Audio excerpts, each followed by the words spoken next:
So, in honor of me turning 35 this last week and becoming an honorary old fart, what I thought would be fun is kind of just to relive some old music ventures and some old albums that really defined my life in some form or fashion that really changed my life. Now, in this list, we're going to be strictly talking about metal and rock albums.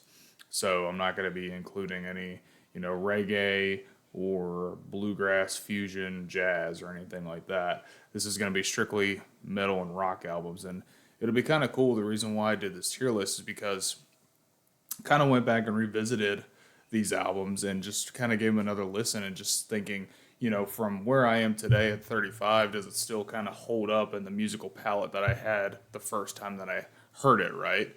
So, really just seeing if it stands the test of time. Is it still listenable? And is it something that I would go back and revisit outside of creating a list for it, right? And, I'll kind of give some context and some history behind some of these albums and, where I was in life, how much it influenced me, either musically or in my life, in my personal life, however it is. You guys get the idea. And it's going to be fun because I'm sure there's going to be some controversy and some folks that think some albums should be ranked higher, some should be lower. I'm going to do my absolute best to keep things out of the F list just because of the concept of this, but hey, I'm sure there's going to be one or two that show up in here. So, with that said, I'm going to go ahead and get started off with, and these are going to be in no particular order, obviously. I'm not ranking them from highest to lowest. This is just going to be kind of for fun. And I'm going to do a couple of parts to this video as well because since I'm old, 35 is a big number to get to for one video, so we're going to break it up into segments. So I'm going to get started with this guy right here. Between the Buried in Me colors. Because I clipped this art from off the internet, the font itself is a little bit blurry. So I think this album came out in 2007. Let me pull that up to make sure I'm not incorrect here. BT Bam colors. Yep, came out in September 18th of 2007 on Victory Records. So I remember visiting my dad up north in New Jersey and walking into a Sam Goody. You guys remember those? And I was walking in the metal section and I had heard a little bit of BT Bam. Selkies was probably the only song that I was aware of.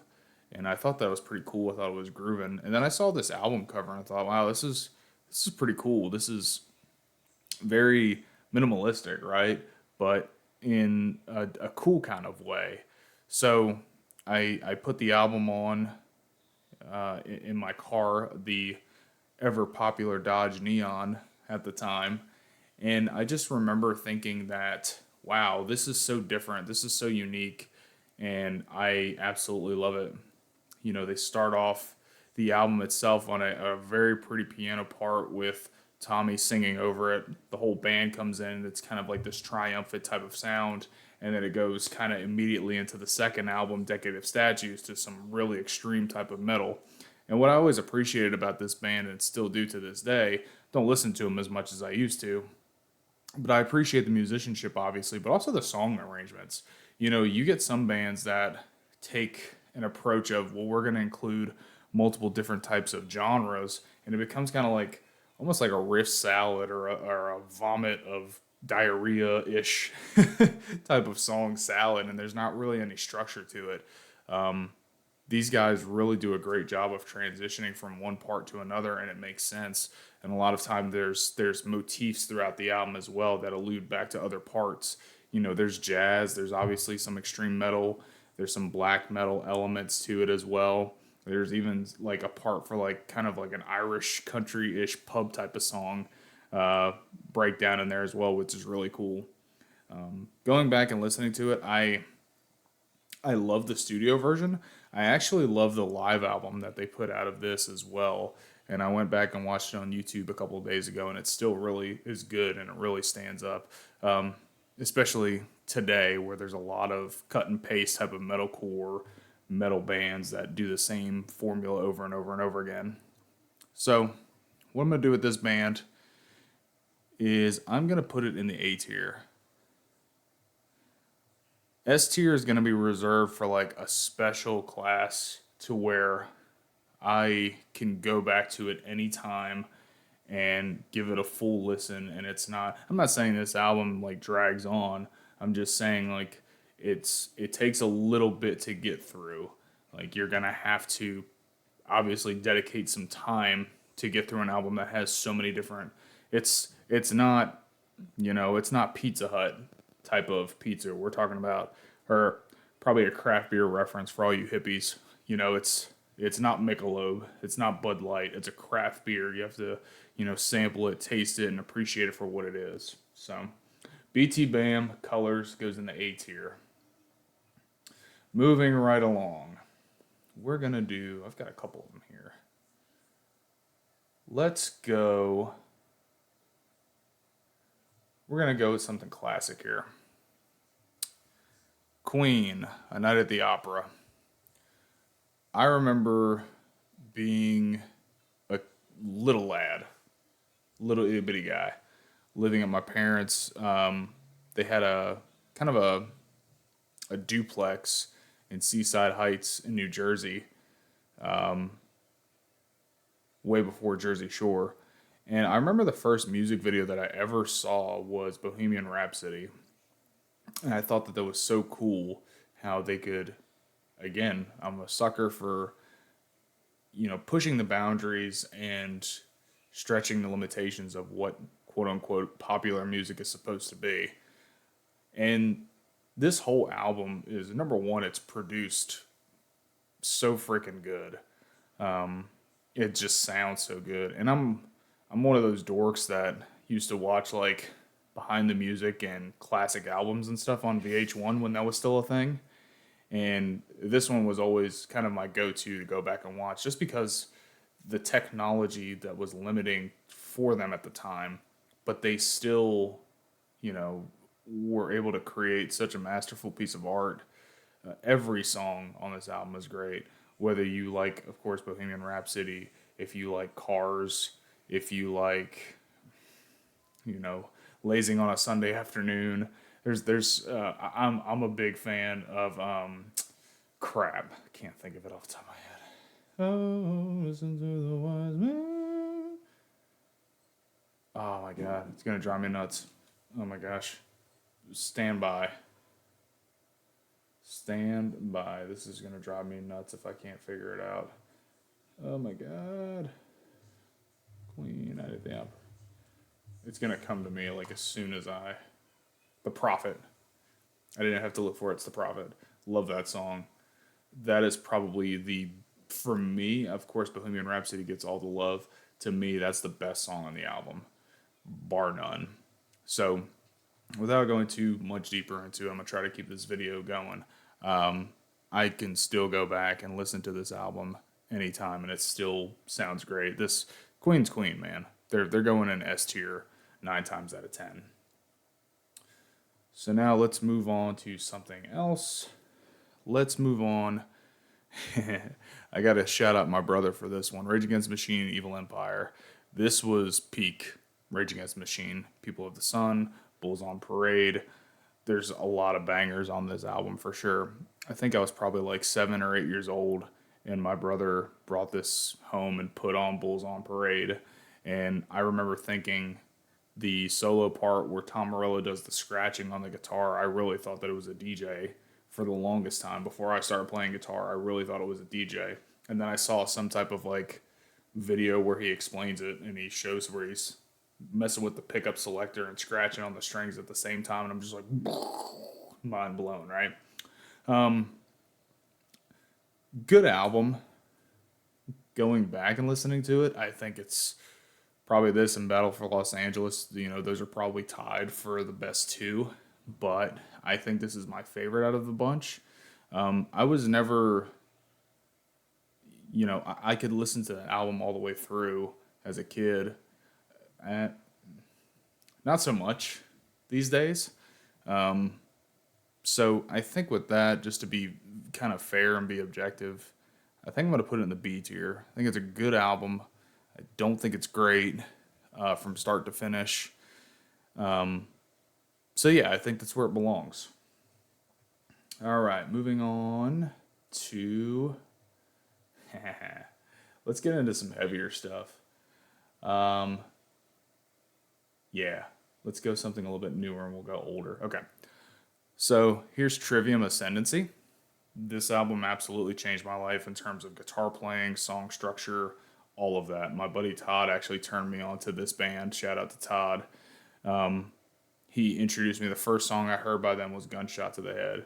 You know, they have those super duper long, ridiculous naming songs, but "Gunshot" is how everybody knows it. You know, it's hard to believe that they were so young when this album came out. I think Matt was probably like 20, 21, something like that, and just already just a masterful songwriter when it came to thrash, metalcore ish type of music. I wish they would have kind of stuck to this as a formula moving forward, but that's something else that I appreciate about them is that they've always tried to redefine their sound and have always tried to push the boundaries as to what their band is. But for me, this is the absolute king of their albums. Every song on this album is fantastic. Even the "Dying in Your Arms," you know, emo song. "Rain" is a banger. Freaking "Pull Harder" is a banger. Like "Light the Flies" is one of my favorite songs. Every "Suffocation," every song on here is so good. And for me, again, I think that these guys have had a great, successful career, put out a lot of great albums. You know, "In Waves" is probably my second favorite because of the grooviness of it. But this is absolutely, for me, it's peak Trivium. And whether you like them, you don't like them, I think you have to appreciate how influential these guys have been over the years, especially with Matt and what he does, you know, for the guitar community as you know, as a whole. So for me, no question, this goes on S tier. And now let's go on to one of my favorite bands. We're gonna go. Well, obviously, all these bands are some of my favorites, right? You know what? Hold on, let's skip out. Yeah, we'll stick with some. Let's go with something older. Let's go with a couple older ones, and then we'll yeah, that's how we're gonna do this. Alrighty. So, Megadeth, Countdown to Extinction. I meant to clarify earlier, just because these albums might have been influential to me, or like I say that they're the albums that changed my life, they may not necessarily be my favorite album. They could have been the album that turned me onto that band that really made me go through their whole discography. That's the case with this album. So this is Countdown to Extinction. The reason why I picked this one over my favorite album, which is Rust in Peace, is because this is the first one that I heard. My brother had this album, and it was the first time that I heard Symphony of Destruction, and I thought, what is that? That's so cool, right? And then, of course, you know, in my high school years, Megadeth was my favorite band. And I know it's kind of popular to crap on them for whatever reason these days, but, up until probably like the mid 2000s, I'd probably say Blackmail the Universe was probably their last really good album for me. And even that one I couldn't really listen to all the way through. I wouldn't choose to go listen to that one. But for me, Rust in Peace, Countdown to Extinction are the two best Megadeth albums by far. Rust in Peace being number one. But because this is the album that really got me into them, again, Symphony of Destruction, freaking Architecture of Aggression, Foreclosure of a Dream, Skin of My Teeth. That's such a great underrated song. And I think the song composition was a little bit better on this album if I'm going to compare the two. And of course, it was a lot more radio friendly. So for that reason, I'm gonna going back and listening to it again. I'm gonna put it in A tier. I think it's a great album. I think again through that period where as Marty Friedman was kind of coming into the band, they really put out a lot of good albums. The album after this, I believe, was Euthanasia. Wasn't really that good. I think that's where, Dave started kind of going down the road of trying to write more pop type of stuff versus metal. So, yeah, I'm comfortable with putting this one in the A tier. Now, you can't really talk about Megadeth without talking about another band. And this is going to be controversial. Again, you have to think about the title of this video. It's Albums That Changed My Life. It's not necessarily my favorite album. And it's going to get a lot of controversy because people like to hate on this album. It's the Black Album by Metallica. For me, I don't think there is a better metal album that is produced better than this. The sound quality is just phenomenal. Every instrument you can hear articulately. Whether you like Lars's drumming or not, you cannot deny that it sounds big and it sounds like, holy crap, this should be in an arena immediately. The songwriting is great, obviously. We all know Enter Sandman. That's one of the first memories I have of any type of rock or metal being introduced in my life. I'm trying to get rid of the ums, so I apologize. But this album is just fantastic. Anywhere I Roam, Unforgiven. There's just so many good albums, or good songs rather, and this is just a phenomenal album that I think, I don't know why, and it's a lot of the metalhead gatekeeping community that's just like, oh man, it's not Ride the Lightning, it's not Injustice for All. They have the reason why I don't like Injustice for All is because you can't hear any bass, you can't hear any clarity in any of it. I'd say Master of Puppets is probably my favorite album, but I think just overall, song structure wise, clarity, production, I think this is the best album that they have by far. And it's definitely the one that, changed my life the most when it comes to Metallica. So I've always struggled with the Metallica versus Megadeth debate. I've always been more of a Megadeth fanboy, but I don't think there's any denying that this album goes in the S tier. You neckbeards and you whoever else wants to argue with me in the comments, that's fine. But to me, this is S tier. All right, I think we're gonna do 3 more. So let's go with one of my favorite bands of all time, Alice in Chains. To me, this is peak Alice in Chains right here. This album is just phenomenal. Down in a Hole, freaking Damn That River. There's so many good songs on this album, and Jerry Cantrell and Lane Staley, just the dual harmony that they have on every sound, and the quality of the production is really good on this album too. I think Mike Inez is such an underrated bass player when it comes to rock and metal, grunge, whatever. Going back and listening to it, I mean, it's for me, it still kind of holds up. I don't think that I don't think it's dated at all. I think, if you go back and listen to Pearl Jam or Soundgarden in that grunge phase, I think those do sound a little dated. For me, Alice in Chains has always kind of like stood the test of time. And of course, I've got some bias against it, or bias for it, but Jerry Cantrell, one of my favorite guitar players, one of my favorite songwriters. I struggle to put this in S tier, but I'm going to put it in S tier. I don't care. It's my freaking list. I'm going to do what I want. All right, I got 2 more. All right, we'll do this one, and then we'll do one more, because people are going to be like, whoa. Oh, I meant to preface one more thing. I'm only going to do one album for each band. I'm going to do my best not to duplicate, because I just don't think that's fair. Just for the sake of, challenging myself and trying to make a list that's, more fun and accessible. Many people may not even know what this is. It's one of my favorite bands of all time. This is Baroness. This is Purple. Now, and you may see in the background, I don't know if you can see it or not, but I actually have some of John Baisley's work behind me right there. From this album, actually. I think he's a great artist.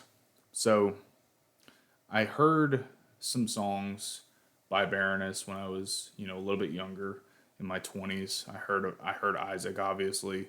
That was probably the first song that got me onto them, and I was like, it's pretty cool, pretty neat. Heard Horse Called Golgotha. Can't remember how you say it. But I remember hearing kind of snippets of what they were working on with this album, and hearing, like Morning Star, for example. And I was like, man, that's a cool riff. It's very Mastodon-y, very punchy, and it drives home a lot. And then I bought this album and I just could not stop listening to it. I think now this is for context. This is the album that they put out right after that accident. Not right after, but this is the album that happened right after the accident they had in Europe when I think a lot of the band members were put up in a hospital for quite a long time. So obviously there's a lot to this album off of that. My favorite song of all time by Baroness is Chlorine and Wine. I think it's such a triumphant song there, especially towards the end. It's just great songwriting. Production wise, I do take that into account. There's a lot of compression on this album. I'm not gonna lie. And really it's only about 9 songs if you take out kind of the interlude. So when you cut it all down, it's kind of probably close to like 35, 38 minutes, somewhere in that ballpark. But every song is a banger. If you like kind of that sludgy type of Mastodon E type of sound, I really think you're going to enjoy this. I think the vocals are better. I think there's a lot more melody to John's songwriting, probably the best. Their newer stuff is good. I think it's just a little too like indie rock-ish sounding to me. I don't know how to explain it. Great live band too. Got to see them a couple of times. So I think because of a few factors that I mentioned, both positively and negative, I think once you weigh them out, for me, I put this album in A tier. And last but not least,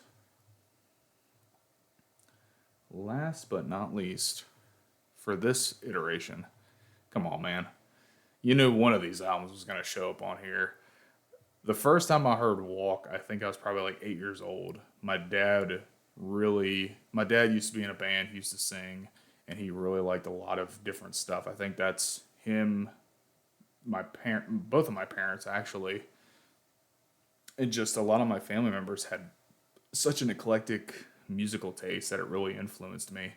And I think I was probably like 8 years old and being in the car with my dad, and all of a sudden you hear the dun dun dun dun dun dun dun. I'm like, what the hell is this? And I mean, obviously Dimebag is the man, right? Often imitated but never replicated, right? People try their hardest, but the dude had so much soul in his playing that it's so hard to try to replicate that. Riffs on riffs on riffs. He's probably one of my favorite riff writers, if not definitely top 3 of all time. A freaking Walk, Mouth for War, Love. I could go on and on. This album's great, front to back, freaking Hostile. I mean, of course, for me, listening back to it still stands a test of time for me. I was never the biggest fan of Dimebag's tone, but then again, you add in Rex's bass playing, of course, Phil's vocals, and Vinnie Paul's drum playing. I still think that between this and Far Beyond Driven are the 2 best albums. I'd say probably this one, just because it's still got some of like more elements of thrash to it, where and I love Far Beyond Driven, but that gets a little bit more groovy. So I don't know. What do you guys think? You think Vulgar Display is better or Far Beyond Driven? Let me know now in the comments. But for me, S tier. I don't think there's a question about it. Band that saved metal in the 90s for sure. And that's the first iteration, guys. As you can see, I'm a little generous when it comes to how I rank bands, just because there's a lot of nostalgia and I have a lot of love for these albums. So I hope you guys enjoyed it. Like, comment, subscribe, and I'll be posting another one here shortly. Thanks.